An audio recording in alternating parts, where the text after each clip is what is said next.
Back to back পরপর দুটো খেলা দেখতে দেখতে কোমরে হয়ে গেছে ব্যথা।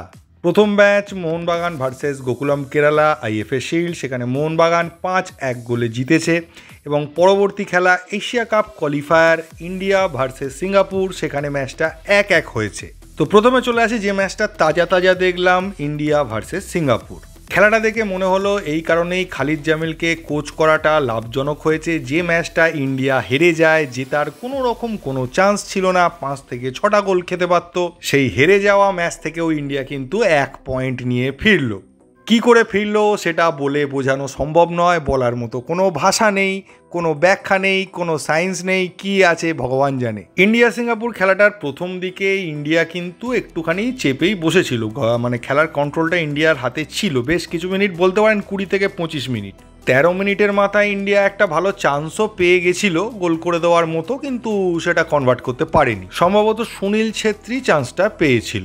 এরপর আস্তে আস্তে সিঙ্গাপুর খেলার দখলটা নিয়ে নেয় এবং খেলার দখল নেওয়ার পর 45 মিনিটের পর যে ইনজুরি টাইম ছিল, সেখানে একটা মারাত্মক ফিনিশ করে দিয়ে বেরিয়ে যায়। অ্যাকচুয়ালি ওটাও আমাদের ডিফেন্ডার আর গোলকিপার মানে গুরপ্রীতের সঙ্গে একটু আন্ডারস্ট্যান্ডিংয়ের প্রবলেম হয়েছিল, সেই কারণেই ফিনিশ করে দেয়। তবে গোলটা ভালো, একদমই ছোট করা যাবে না, আমাদের আন্ডারস্ট্যান্ডিংয়ের থেকেও ওদের খেলা এবং ওদের ফিনিশিংটা অনেক বেটার ছিল।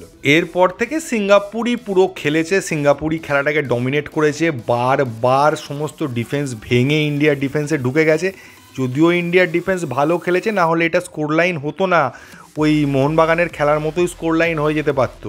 কিছু ক্ষেত্রে সিঙ্গাপুর দুর্ধর্ষ চান্স পেয়েও ফিনিশ করতে পারেনি, ওদের ফিনিশিংয়ের প্রবলেম আছে, এটা বোঝাই যাচ্ছিল। কিছু ক্ষেত্রে গুরপ্রীতের হাত আমাদেরকে বাঁচিয়েছে, মারাত্মক ভালো কিছু সেভ করেছে, 1:1 আটকেছে।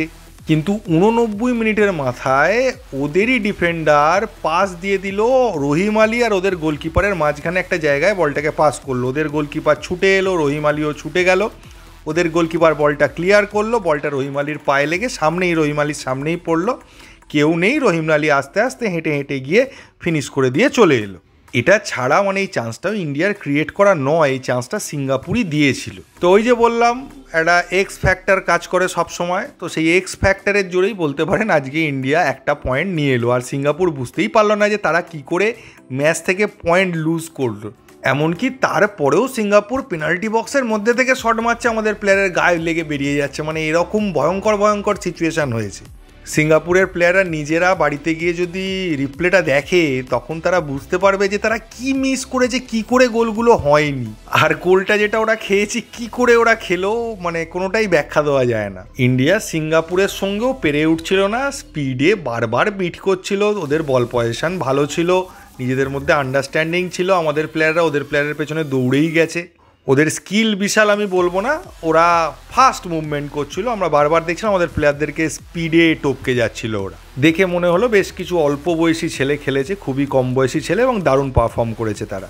এই ম্যাচটায় ম্যাজিক ছাড়া আর কিছু বলার নেই, ইন্ডিয়া মোটেই ভালো খেলেনি। তবে খাতায় কলমে বিচার করলে অ্যাওয়ে ম্যাচ থেকে একটা পয়েন্ট নিয়ে এসছে, এটা কাজে লাগবে। আর অন্যদিকে যদি চলে আসি মোহনবাগানের খেলায়, মোহনবাগানের খেলাটা যেরকম আমি প্রেডিক্ট করেছিলাম, মোহনবাগান একটা উড়িয়ে দেবে মানসিকতা নিয়ে নামবে, সেটাই নেমেছিল। স্কোর লাইন 5-1 হলেও ভাববেন না যে ওরা কোনো গোল দিয়েছে, এই 6টা গোলই মোহনবাগানের প্লেয়াররাই দিয়েছে, সেম সাইড গোল আপুইয়া ঢুকিয়ে দিয়েছিল। ওই খেলাটা দেখে মোহনবাগানের খেলা সম্পর্কে কিছু জাজ করা যায় না, কারণ অপোনেন্ট অনেকটাই উইক মনে হয়েছে মোহনবাগানের থেকে। মোহনবাগান লাস্টের দিকে কিছুটা ক্যাজুয়ালি খেলেছে, পুরো ম্যাচ সব দিক দিয়েই ডমিনেট করেছিল মোহনবাগান।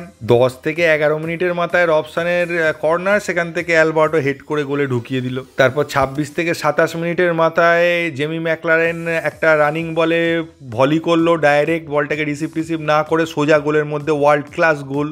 তারপরে 29-45 মিনিটে একটা ম্যাকলারেন সহজ সুযোগ কিয়ানের পাস থেকে মিস করেছিল, তারপরে মনবীর একটা গোলে কনভার্ট করতে পারেনি, সুযোগ পেয়েছিল ভালো। সেকেন্ড হাফে 48 মিনিটের মাথায় গোকুলাম কেরালার প্লেয়াররা একটা অ্যাটাক করেছিল গোলের, মানে আমাদের পেনাল্টি বক্সের মধ্যেই খেলা হচ্ছিল, সেখান থেকে একটা শট, এবং সেটা ক্লিয়ার করতে গিয়ে আপুইয়া সোজা গোলের ভেতর ঢুকিয়ে দেয়। স্কোর 2-1 হওয়ার পরে গোকুলাম কেরালা চেষ্টা করেছিল যদি আর একটা গোল করে কোনো রকমে ম্যাচটাকে ড্র করা যায়, কিন্তু সেটা হয়নি, সামান্য কিছুক্ষণেরই চেষ্টা।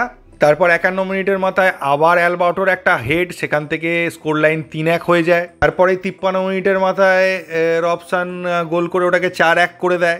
রবসানের শটটা আবার পোস্টে লেগে ফেরার সময় গোলকিপারের পিঠে লেগে ঢুকে যায়। 74 মিনিটে কিয়ান একটা দুর্ধর্ষ সুযোগ পেয়েছিল কিন্তু কনভার্ট করতে পারেনি। এরপর 74 মিনিটে অভিমিতের একটা গ্রাউন্ড বল থেকে ম্যাকলারেন ফিনিশ করে দিয়ে বেরিয়ে চলে যায়। এরপর 81 মিনিটে আপুইয়া 1:1 গোলকিপারকে পেয়েও সেইভাবে কনভার্ট করতে পারেনি।